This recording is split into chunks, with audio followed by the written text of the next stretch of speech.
All right, so we also wanted to talk a little bit about business and what it's like to be private sector strength coaches.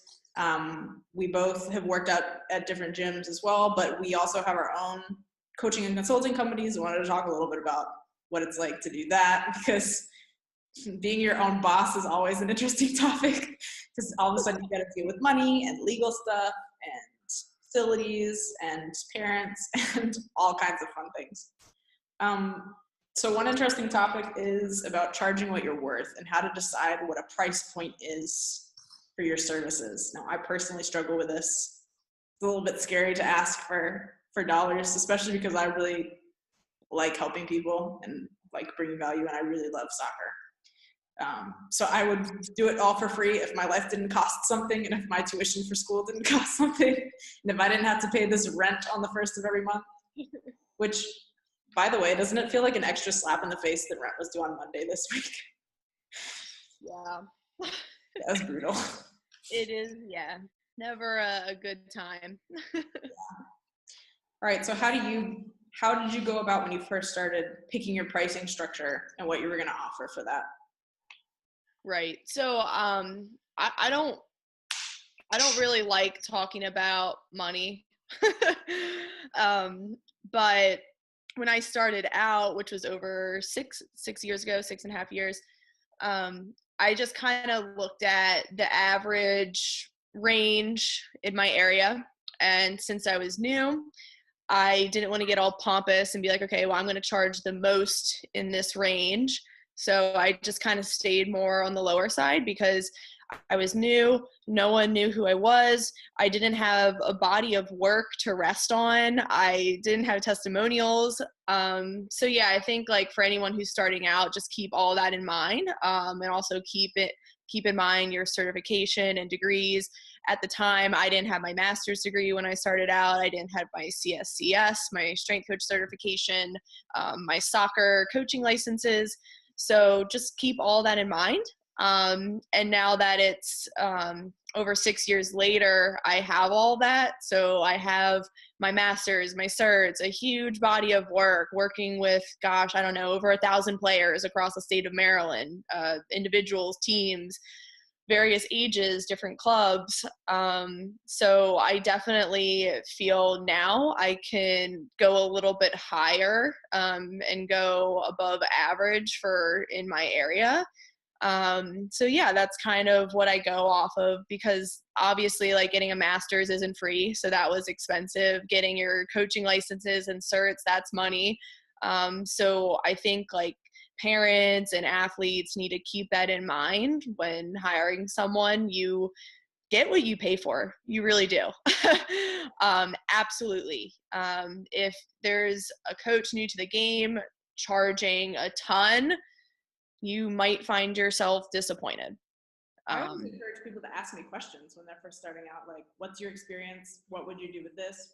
How do you approach this? Like, that stuff matters, because I've also seen coaches new to the game or have no idea about something being like, yeah, I can coach that, and here's the outrageous price tag as well. It's like, right. I charge that, and I've been doing this for 7 years. Like, yeah, that's a really good point too. And I think like new coaches shouldn't, I mean, I kind of did this when I was starting out. Like people would ask me, hey, can you like work on this skill, or can you do this? And I just said, yeah, because I was just trying to pick up like anyone I could. But now I turn people away and refer out, because I now know what my expertise is and what I can promise people.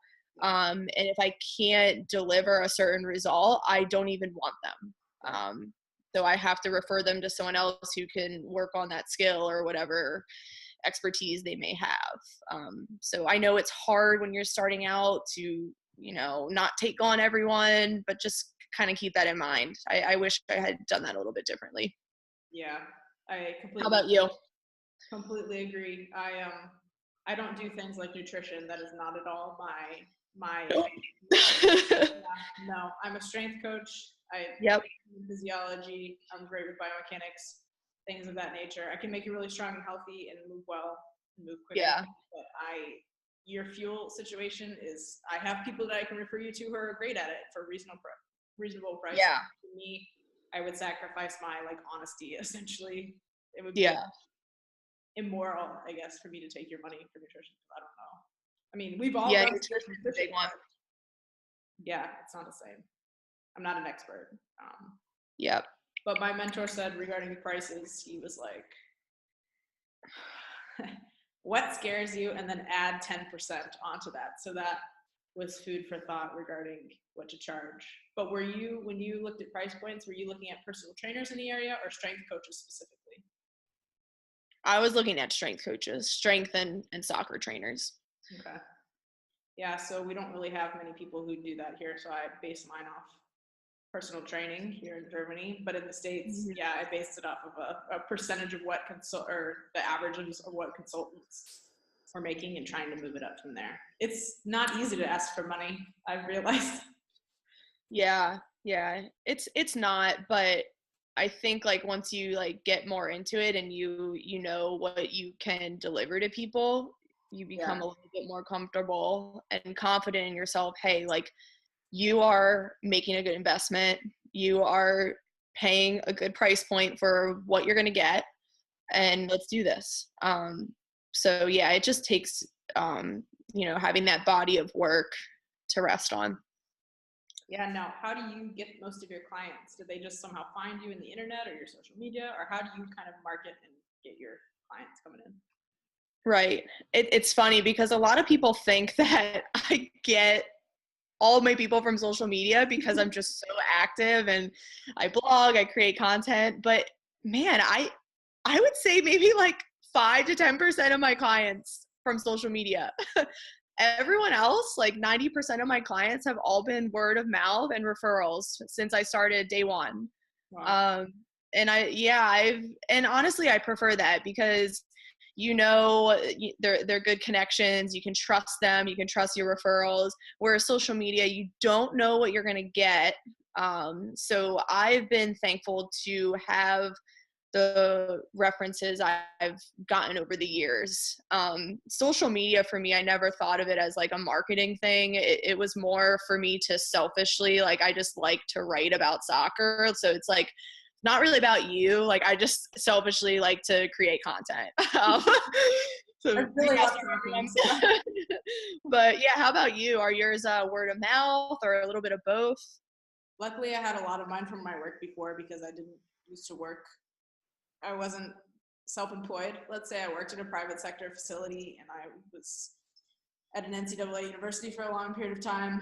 And so a lot of mine had come from before, and now I'm moving into just doing the self-employed thing, like completely individual private sector, having my own business and working just more with individuals than with teams. And that's coming from more social media and referrals. Okay. I just moved back to Germany, so that's a little bit difficult because I haven't worked with people here in the States. Yeah, it was definitely coming through word of mouth, but yeah, social media I think can be so well used or so well abused. But it's true, you never quite know what you're getting with a coach that you get off social media. It could be, what do they call them? Instagram hoes, I think is what they call them. Or like the Fitspo people who post really cool, interesting stuff that doesn't work, or an actual coach, because unfortunately, when you're a really good coach and you coach the stuff that people actually need, it's really boring. That's true. And yeah, a lot of it's not the hyped up stuff you see on social media. Like I'm posting like videos of like boring stuff, like you said, like pal off presses and how to teach them. Like, no, it's not like that exciting, but I mean, it's showcasing what I do. And like you said, the basics, the boring stuff that matters. And I think good coaches recognize that. Yeah, I think the most exciting content that I get is when I add an eccentric portion into my single leg deadlifts, but that's pretty much it. Yeah, that's true. Or that's like sled routine. Like, it's hard to market because you can't necessarily market, in my experience, results, because you can't promise that somebody is going to get into a university or get onto a team or win a World Cup or something like this, going to be an MVP this season. Right. You can't promise they're not going to get injured. You can't promise that they're going to perform amazingly well. You can't promise that I don't know, there's just a lot of things that you also can't showcase a bunch of stuff that's exciting. Like, I think finding the balance between making promises that you can't keep and showing things that are exciting and intriguing is a fine line. It's a very fine line. Yeah. And yeah, I think, it's really hard to show results, and like everyone has a different timeline for the results they want. Yeah. I mean, there's been some college girls I've worked with since I started out years ago, and they're finally starting as freshmen in college, and like I wouldn't have been able to show that as we were like grinding it out over the years. Like we were doing like the ugly stuff you don't really want to see, but now they've like gotten there to that point. So yeah, it's just everyone has a different timeline, and it is hard to showcase that, and you want to be honest, you want to show what you're doing with people and show their successes. Yeah. I was talking today on Instagram on my story that like I try and remind my athletes that this is only a race with yourself. There's no rush. You might feel like you're racing a clock. You might feel like you're competing with other people. You're not. This is about you. And that's really hard when there's like, I want to make this school deadline. I want to go to this pro day. I want to do this. It's like, do you want the consistency and do you want the quality, or do you want to make it by this specific time? Like, I'm still trying to build a better athlete. I'm not trying to build a fast athlete. Yeah. And an athlete quickly. I'm trying to build them right. That's what I mean. Yeah, I love that. And it just reminds me of a quote I saw from one of our professional guys, Paul Rabel. If you don't know Paul, you live in a cave. He's an amazing lacrosse player, a legend. And he quoted, "True high performance is the process." Yeah. So you don't know when you're going to get there. You don't know when you're going to make it.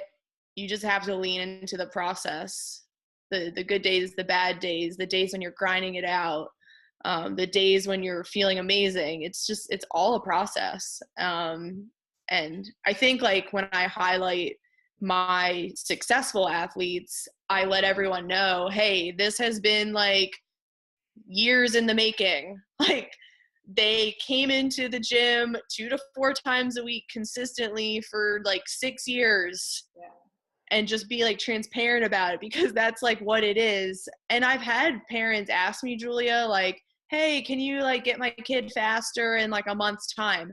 No. And I'm just honest with people. I don't give two shits. I just say, no, I can't. Like, go find another coach. Yeah. Go find another coach. That they're going to promise you that, but they're not going to get it. Like, go find another coach. I don't want any part of that. And I'm sure you get the same people. Yeah, I used to, when I was in private sector at a facility, we also had like some Gen Pop people as well. And I turned away people constantly because I cannot promise you that by your wedding in 2 months, you're going to lose 15 pounds. Right. It depends on you too, the client. It depends on you, and I can't in good conscience promise you something that I myself can't achieve. Yeah. Like, I don't control everything that you're doing. I don't control, the other coaches. I don't control the stress in your life. I don't control these things. I can only promise you what I can control, and that's not a whole lot. But I can be the best guide that I can possibly be to get your athlete where they want to go. But they got to put in the work. I'm just being the guide. Yeah. And that's really good. And with like private sector coaches, I think we all have to remember that we're all trying our best. Yeah. We're all trying our best with who we're given, how often they're seeing us and what we can control when we see them FaceTime.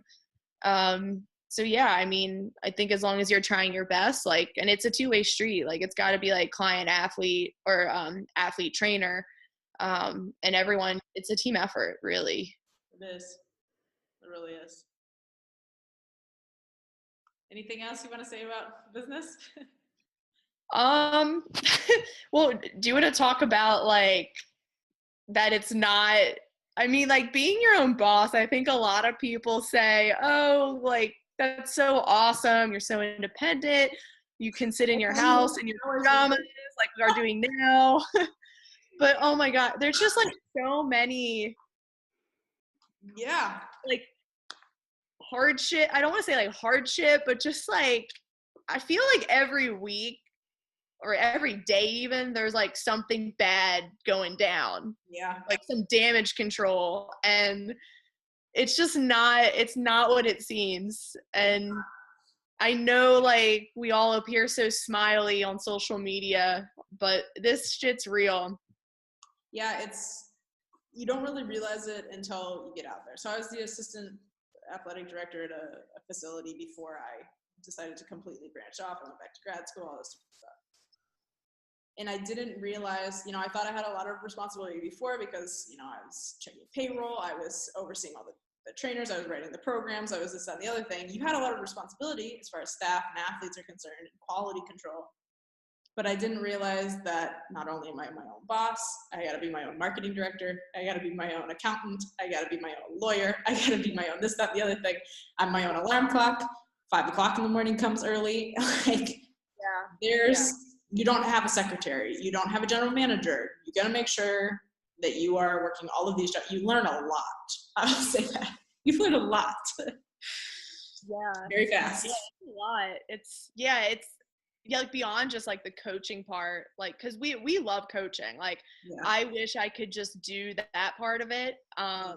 But you get to a point like as a private sector strength coach and you're just like, shoot, like I am actually a business owner. Like I need to do like all like you just said, like the marketing, the PR, the social media, pricing, accounting, paying taxes. And yeah, it's a tough pill to swallow, but like you do learn a lot, and it's a super challenging space, and it's not for everyone.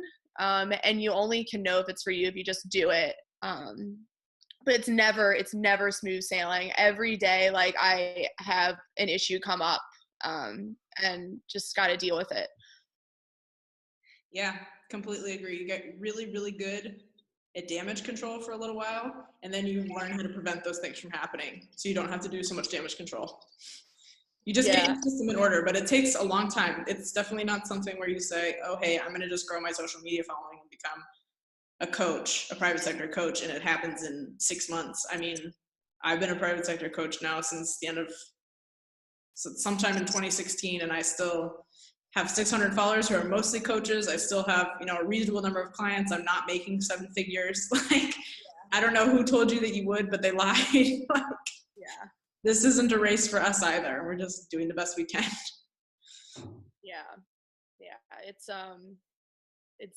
It's not easy.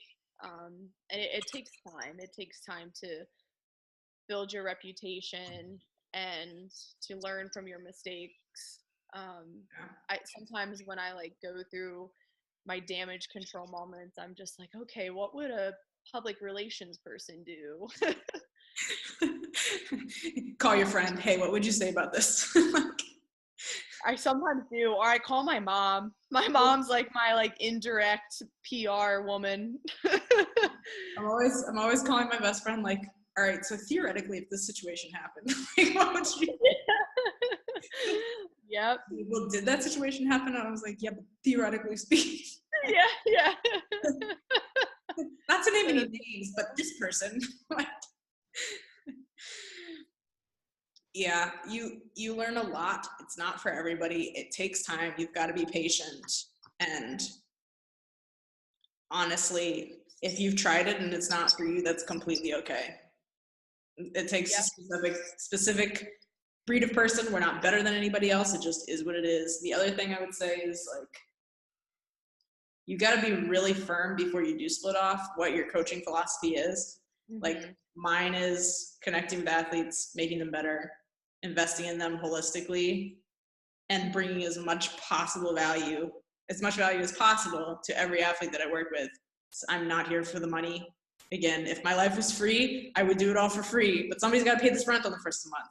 So I got to charge you for it, but I'm going to give you as much as I can for that. And that's my philosophy, and it served me well. But if you don't have a philosophy, you need to figure that out before you split off, because you're going to get really lost when you get desperate for cash. Totally. And I think like a lot of people split off to do their own thing because they're like, okay, I like see I can make a lot of money from this. But I think you should know why you're doing it first. Yeah. So like expounding off of like you having your own philosophy, like I try to always come back to like my why, like why did I start this? And it just stems from my childhood, being a youth athlete in middle and high school, and starting a strength and conditioning program and doing it through my entire career as a youth player and seeing the benefits. And I not once like ever got injured. So that just like really resonated with me. And I also like really love exercise science. I'm a nerd. I like to learn how the body works. Yeah. I like to see how I can change people's bodies and performance from the weight room. Yeah. So I think you just need to like kind of come back to your like, why are you even doing this? Like, before you are like thinking about like the dollar signs. Yeah. Of course, like money matters in life. Like you have to pay for your health insurance, the gas you put in your car to go to work. But again, like you have to know your why, and knowing that also helps you through the times when shit hits the fan. Exactly. So I think philosophy is important, and knowing your why is important. Yeah, the sooner you start on figuring out who you are as a coach, the better altogether, I would say. But definitely, if you're going to split off, you've got to know where you are, who you are, what you want to go, where you want to go, what you want to do. Yeah. There's definitely months where the bill threatens to come in at $0. So Yeah, you're not making a lot in, I would say, like the first 3 years, maybe more, Julia. Yeah. It takes a while. It really does. And you have to save, you have to start retirement. So yeah, it's tough. It's not for everyone, but you'll figure it out soon enough. I think you also learn very, very fast that what you learned in school is not what you're going to be doing. If you didn't figure that out as a coach, like I had a sport finance class that taught me that if I ever worked for the Olympic Committee, here's what theoretically I would do: not how to run my own business, like not what to charge, not like if I worked for USA weightlifting or something, I might be able to use any of that. But right now, I've got to learn myself, seek out myself for my situation, and adapt to those things, because we didn't learn that in school. Yeah. Do you think going, like, if you want to be a strength coach, do you think going to school like for a master's program is beneficial in terms of like the science and anatomy part of it? Because like I felt like my program was really good, and I got a good background in the science part, but like I like, as far as the practical part, I felt just like being a coach and doing stuff and working with athletes went way further than school did. So it's like school is good and bad. We can't rely on it completely to be good coaches. Yeah, I think I'm not one of those people who stands up there and says most people don't need to go to college. I think bachelor's degrees are awesome. You don't have to go to college, and to be a good coach, you definitely don't have to go to college. But to get your CSCS, you do have to have a bachelor's degree. Sorry, that's just how it is. Yeah. Master's programs, I think it depends. There's many people that I know who I would more suggest, why don't you go have a mentorship program somewhere, or work with a famous coach or something like that instead of going to get a master's degree. But like us, we love science and we have coached. So if you have the ability, if you have a love for science and you know how to translate that science into something that's applicable, go get a master's degree, because it is mostly science. I learned nothing practical in my master's degree. But if you can translate science and like your further education into something that's relevant to your athletes without just blowing their heads off with knowledge bombs, essentially, that they don't understand, then I would say go for it. But if not, I think mentorship is a huge thing that we don't use enough in the industry. So but like having a 600-hour mentorship, like Athletic Lab, Mike Young in North Carolina, he works for the Carolina Courage, and they have a 600-hour mentorship program, and you're there for like 4 months.